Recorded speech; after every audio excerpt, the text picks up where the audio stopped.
Welcome, folks. Appreciate you all making the call today as we kick off another Inner Circle call. We're super excited to share with you today a very practical tool around people alignment and really analyzing, your people in your teams, in your organizations, and we call this tool the People Pulse. And what it really does is that it does a role fit check for your organization. So let's start with a hard truth, and that's that most businesses don't really have process problems. Like they have problems, they have process problems, but that's not the bulk of them, right? And what we find is that these problems don't generate from strategy problems. They generally aren't even market problems. But the bulk, the day-to-day issues and the constant problems that you are going to deal with are people problems.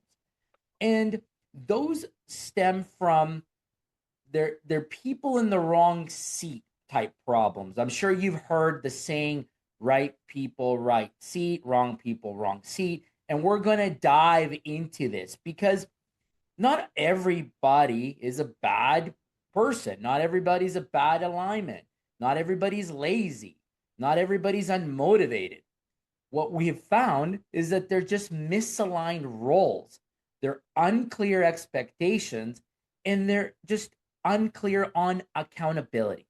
And so when the role clarity component is broken, what really happens is that leaders become firefighters, owners become bottlenecks, teams get frustrated, and execution slows down. And the one thing that disappears is accountability. Nobody owns anything. They all finger point to each other, and it gets super frustrating, regardless of the size of your organization. If you're working with someone plus one, you're going to have role clarity and truly understand people alignment. Okay. This role alignment in the people pulse piece. So today we're going to help fix that. In this session, it's going to be all about role fit check. And this is a disciplined way to ensure that the right people are in the right seats with clear expectations and clear core value alignment. By the end of this tutorial here, you will have a framework to evaluate your people, to understand your leadership standard bench work, and sort of bench strength, and clear accountability filters, right? So we're going to give you this clear method to fix misalignment without drama. So why role fit matters? Why is this something that you have to care about? For instance, every scaling business will eventually hit a ceiling. It doesn't matter if you're going from zero to $100,000, from $100,000 to $1 million, from $1 million to 10 million, you will hit a ceiling. And that ceiling is not because of effort, and it's not because of ambition. It is because execution quality depends on role clarity. If people don't know what they own, what winning looks like, what decisions they control, and how they are measured, you get blame instead of ownership. You get meetings instead of decisions. You get activity or a lot of noise instead of results, right? And instead of execution. So your business cannot scale faster or better if clarity roles inside of it are not defined. So today, the framework, we will evaluate a few things. First, role clarity, leadership standards and core values, and accountability ownership. In today's role clarity, we will ask the following questions.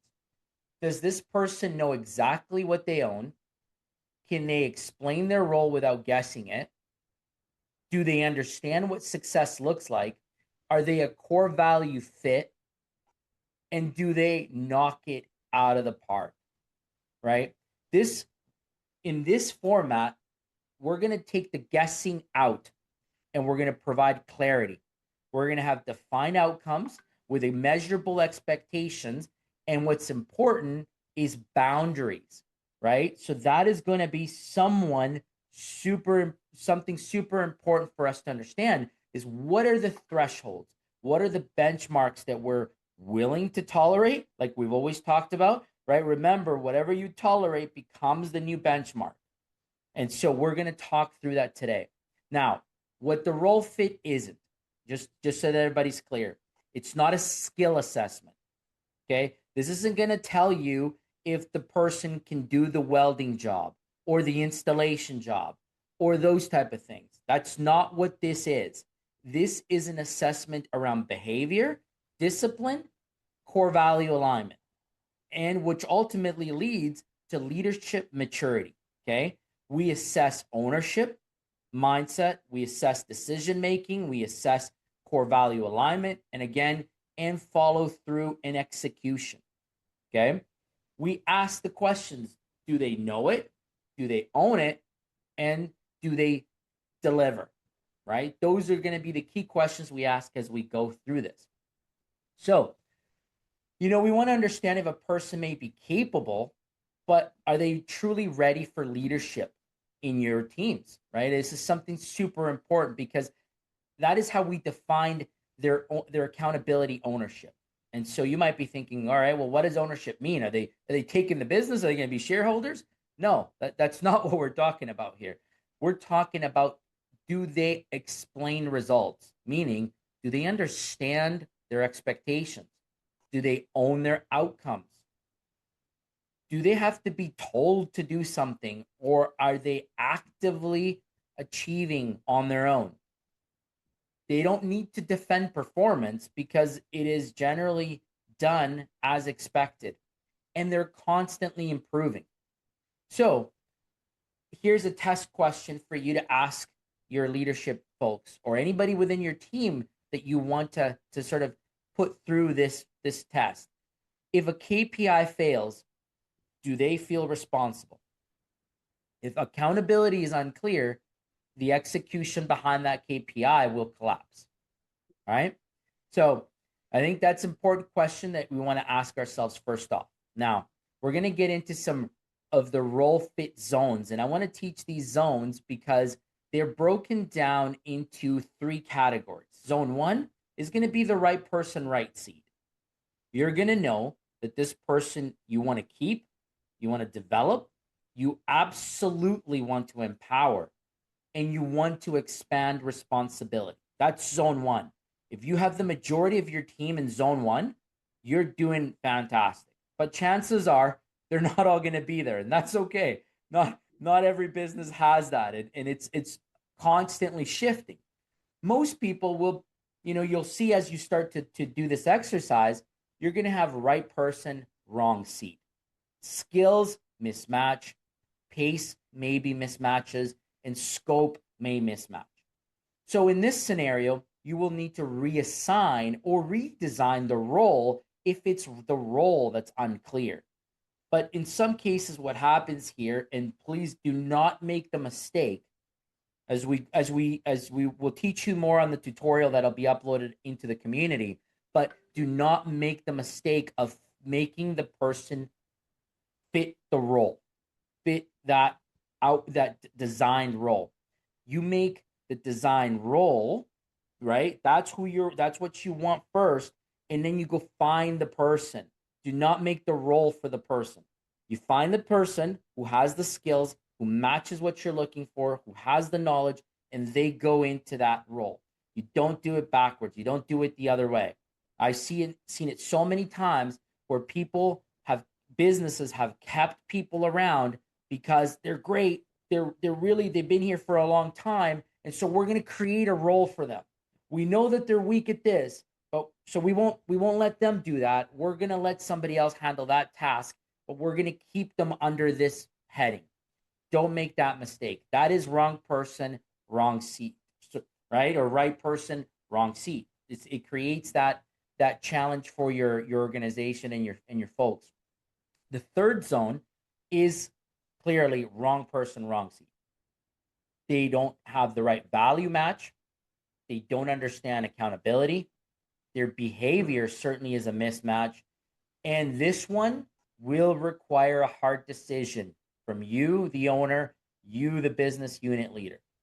Because the worst mistake leaders make is they keep people in zones 2 and zone 3 for too long, purely out of guilt.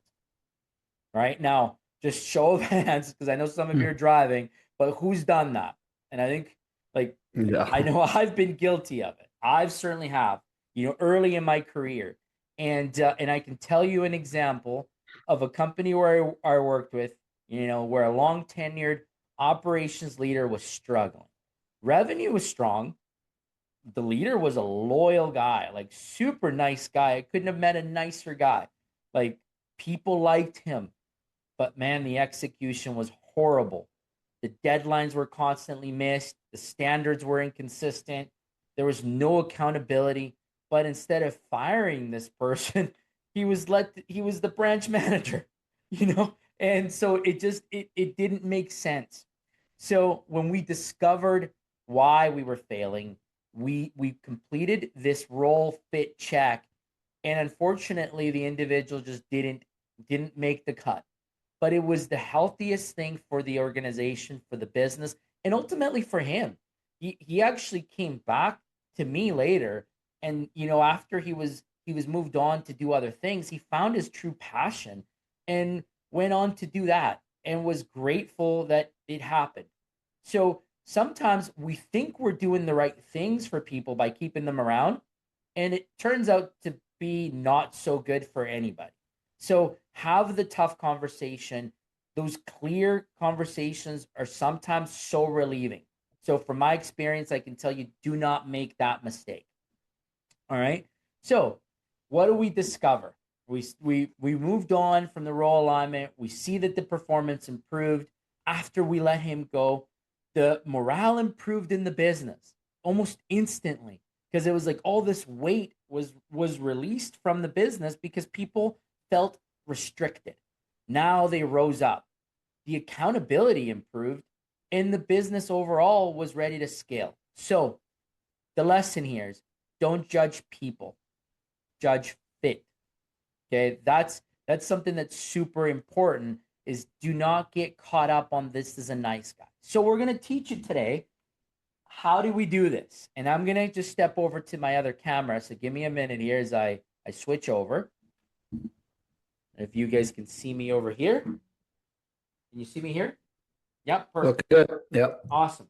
So we have a little board here for everybody. And this is it any way possible you can move the board a little closer? Let me try.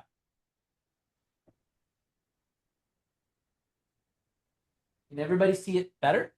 Yeah, a little better there.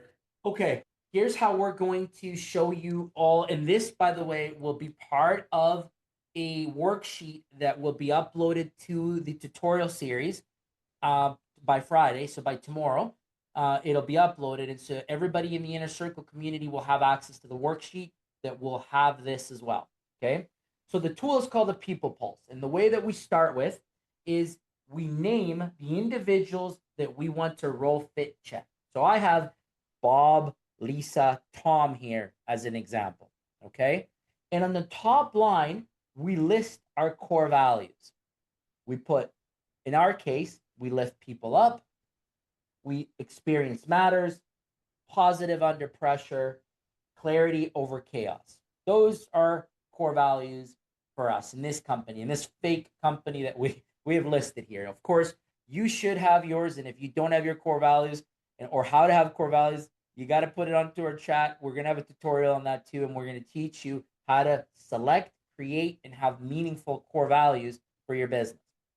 Okay, but in this case, we're going to start with our core values, and we're going to measure around, do they know it, do they own it, and do they deliver?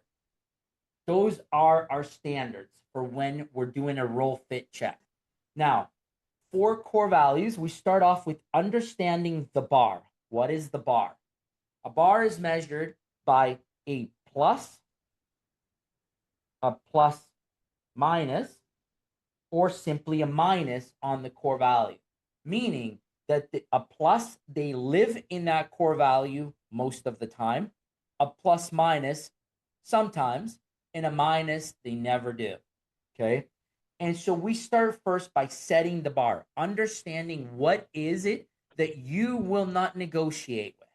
Okay, so lift people up. If you want an organization that is truly motivated with people culture and moving people up the right way and helping each other, your standard there needs to be a plus on that core value. Okay. Experience matters. Okay. Maybe that one isn't as critical because you can develop people. So your bar on that could be a plus minus. Okay. Positive under pressure. Again, if you're strong with culture and you want to make sure positivity and that pressure doesn't break people and pressure doesn't become chaos around your buildings and in your staff and in your teams, then this one might be your bar is set at a plus. Okay. Clarity over chaos. This is another one where you might say, hey, I need clarity. I can't have chaos. I need people here that are going to stay absolutely clear. They're going to understand their role. They're going to know it. So this is another one that we're going to put as a plus. So now you've set your bar on your core values as 3 pluses, 1 plus minus. That's your bar. Anyone below that may require a conversation. Okay. And to understand their role fit, as far as their output, do they know it, own it, and deliver it? We use a measurement of just simply yes and no. So we need to understand, again, similarly, what would be the bar on those. So do they know it? Do they know their role? Do they understand what they're going to be expected to deliver? This one, you may say it's not as critical. I might take a no here as they may be learning. They may be new to the team. They may be just coming on and require some training. Do they own it or do they make excuses? Now this one, you will say, I need a yes, strong yes. I don't want people to give me fluff. I don't want people to give me excuses. I need them to own it. And do they deliver? Do they deliver results? Do they deliver the output? Are they hardworking? You know, all of those things that are very strong to some organizations. And you might say this one needs to be a yes. Okay. So here is your bar. This is where you're going to make sure no one falls below this bar. That's 3 pluses and a plus minus on core values. Again, I only have 4 core values. If you have 5, then this will extend to the number of core values that you have. And your knockout, right? Your knows it, owns it, delivers it will be a no, yes, yes. Okay. So let's do the exercise. We have Bob sitting with us today. Bob is a tenured employee, been here for 20 years with our company, and Bob is a sales manager. But Bob has been missing his sales target now for 3 quarters in a row. Okay. He has been blaming operations for the fact that he can't sell. Okay. He's been fighting with the operations manager, critiquing operations. And so that's Bob's background, just so you know Bob. Okay. So we're going to go through this. Does Bob lift people up? Probably a minus, since he's been struggling with the team. His experience matters. He's been around here for a long time. So we're going to give him a plus. He knows the ins and outs of the business. He knows our customers. He knows the output. Does he stay positive under pressure? Sometimes. Not always. And clarity over chaos, you know, he's certainly not there. He lives in chaos most of the time. So we're going to give him a minus there. Does Bob know his job? Yes. Bob knows it. Does Bob own his job? We're going to say he owns it. He's putting in the hard hours, the hard work. He's owning it for sure. Does he deliver? Not for 3 quarters in a row, he hasn't delivered. So it's a no. Right? So if we were to do a check on Bob, we'll say, well, he's got a minus on one that we would not drop the bar on. He's plus there. He's plus minus on one that we would not drop the bar on, and he's minus here. He's got a yes, and he's got a yes, but he's got a no on another one that we wouldn't drop the bar on. So here we have Bob is below the bar for us. Bob will require a conversation. And this is how you would do a people pulse on a team member in your organization. Similarly, you do the same for Lisa, brand new employee, comes in, she's just brand new to the administrative team. She wants to, she has high aspirations to be a manager one day. She's got a great attitude, but knows very little about what she's getting into. But so does she lift people up? Seems to have a great attitude. Everyone enjoys being around her. We're going to give her a plus. Experience, she doesn't have it.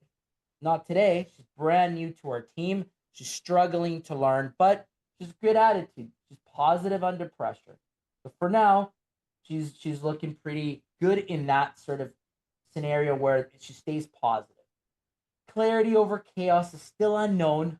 We don't know yet. She's still too new for us to say that that she's there. So we're going to give her a plus minus. Does she know it? No. Still too new. Does she own it?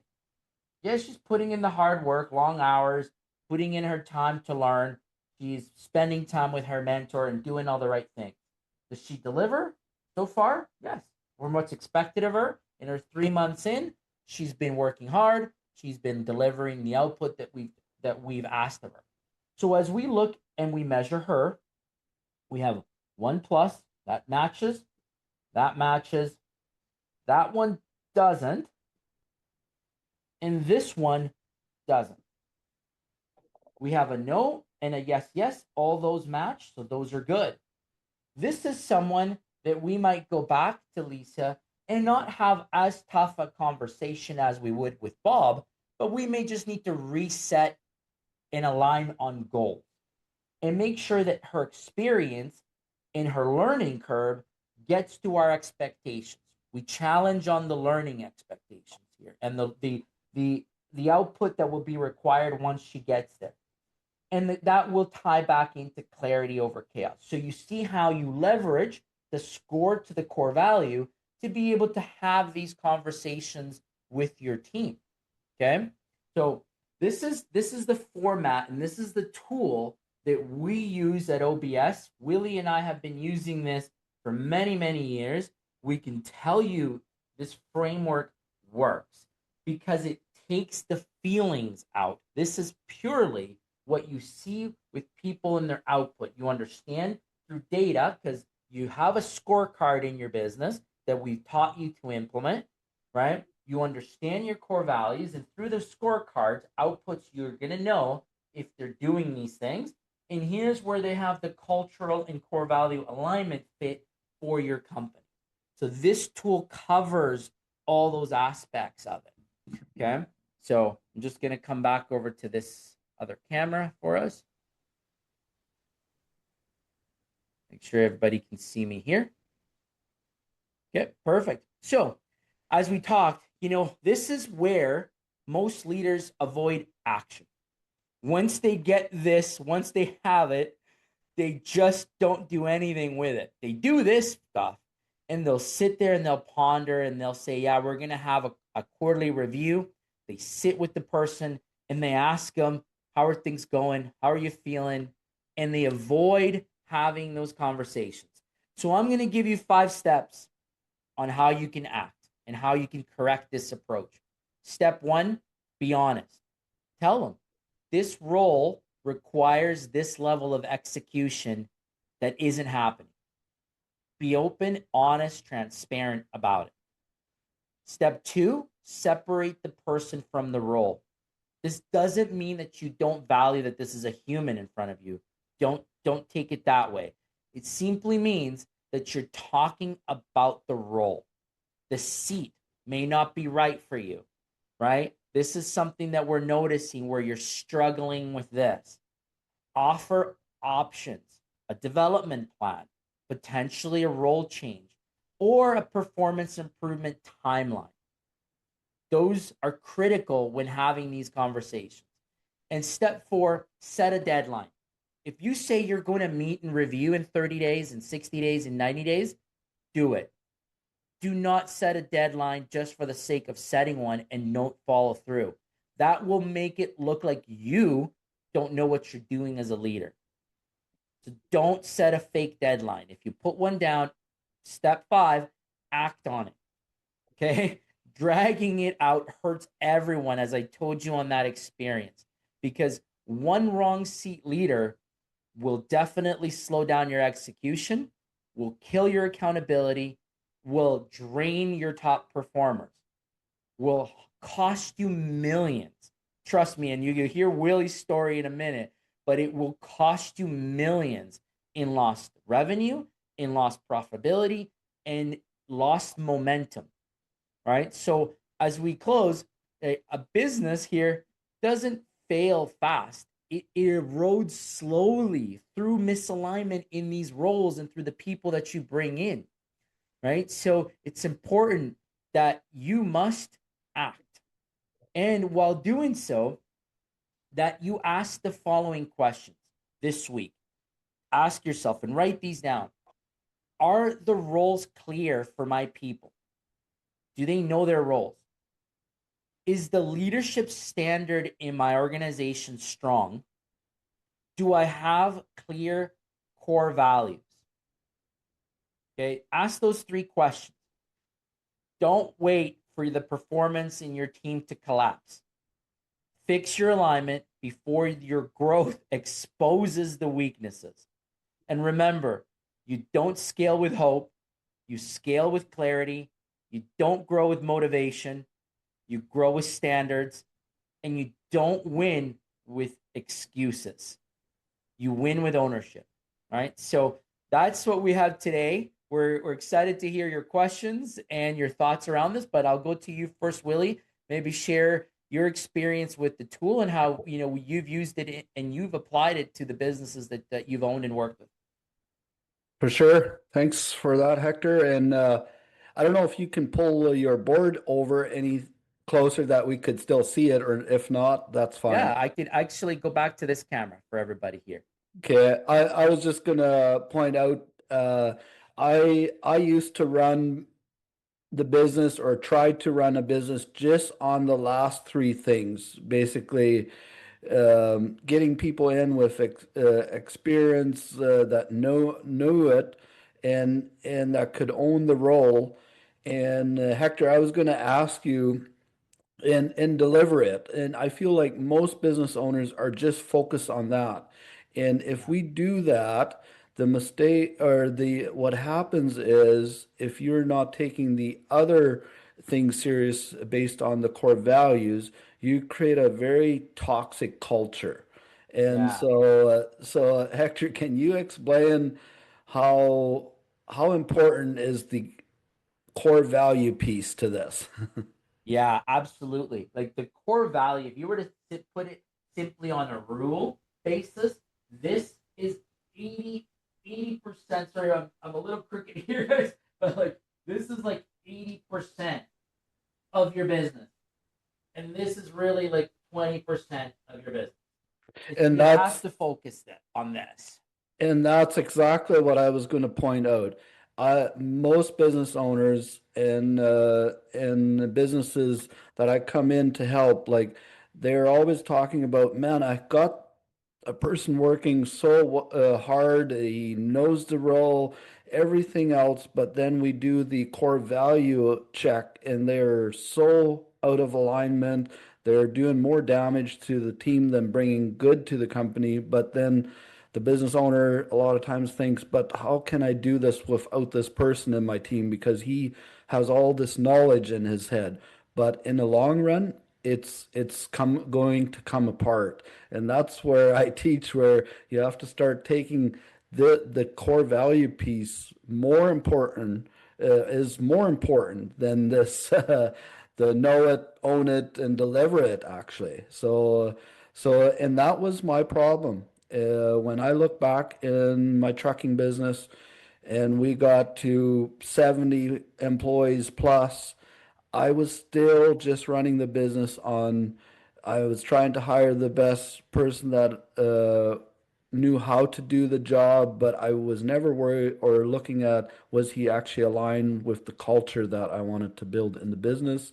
And that really came apart in 2018 in our business, where it literally felt like it would take our business down because of just the broken culture that we had in our business. And then when I learned how we needed to really look at and rate where our people were sitting on this kind of chart that Hector was just showing, that was such an eye-opening thing. And I know when we did the exercise, we found it that we had over 20 people on our team that were not a fit. And we had to make some hard decisions and some very uncomfortable conversations and changes. And I'm always looking back. It was though the best thing that we ever did because that really turned our business around. Yeah, and like you touched on the discovery that you made, Willie, on like the fact that the culture piece was so critical to a successful business. And how many entrepreneurs do you think today put a lot of effort on culture Oh, it's 2%, I think, or less. or It's less? Yeah. yeah, like that's not on their mind at all.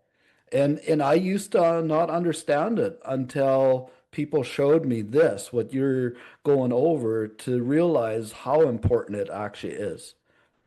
It's so critical, right? Like can you imagine getting a bunch of people just for for the army, Mm, and you ask them to go to battle, and they're not a culturally aligned.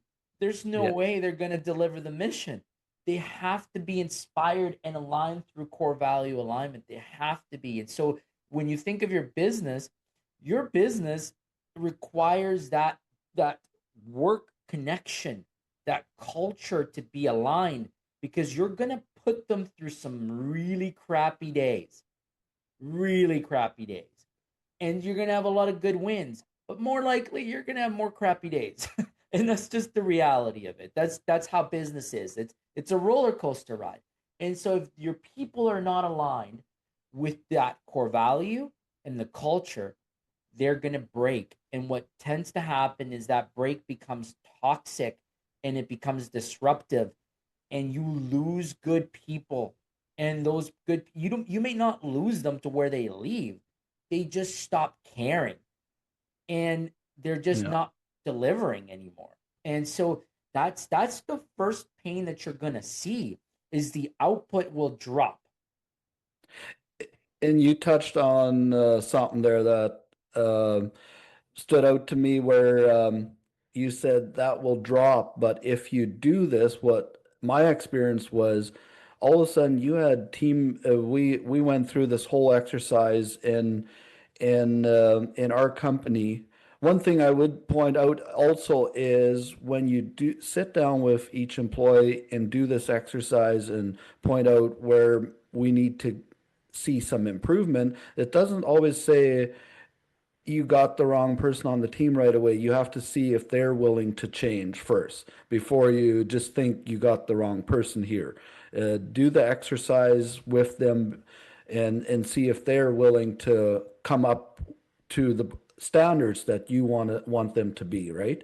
Yeah, And yeah. but when we did that in our company, across the board, we had people that were really raising above the bar, even above the standards. When they saw that everyone was getting aligned, they were now motivated to do even better, and it just lifted the bar for everyone. Exactly. And that's why setting the bar is so important. If I go back to this view, like setting this bar, understanding what you will not let drop below this is so important. You know where your core values are, but knowing your expectations is the next critical point, because this is where you're going to either raise the output or it will drop for your company if you don't manage the bar. Yeah. right? So very important that we all understand that. And so yeah, let's open it up. I'm curious to hear thoughts, questions from the room.